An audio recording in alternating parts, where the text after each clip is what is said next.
Mga ka-wonder, hindi pa man uso ang pagpaparitoke sa bayan ni Juan, may sarili na tayong pamamaraan ng pagpapaganda. Una na dyan ang pagpapatattoo.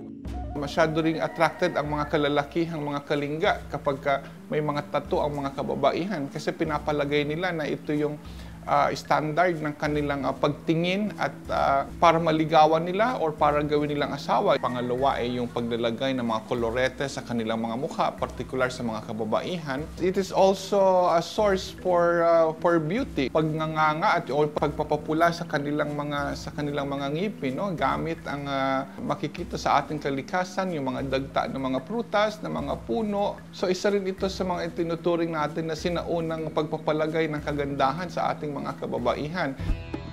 Maging ang pagpapatuli.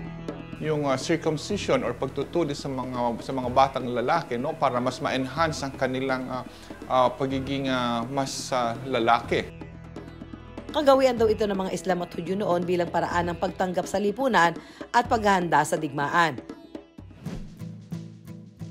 Sa paglipas ng panahon, ang mga tradisyon at paniniwala na ito unti-unti na ring nadaragdagan, lalo ngayon na unti-unti nang niyayakap ng mundo ang pagpaparitoke. Sa Philippines, napakalaki kasi ng stigma pagdating sa usaping retoke. Even yung values natin as a Filipino, na kinoconsider natin na taboo issues yun, no, na parang kung ano binigay sa'yo ni Lord, dapat yun yung maging body figure mo. Kasi may mga tendencies tayo na being highly cultural and Christian, no, parang Catholicism, na parang ang body mo daw is the temple of your soul. Pero right no, nagiging socially acceptable na siya, especially nung nag-boom din yung mga K-pop, no, na parang may mga individual na gusto nilang maging ganito. It's also a way of giving importance to yourself, no, parang valuing your self-care other than the judgment of other people.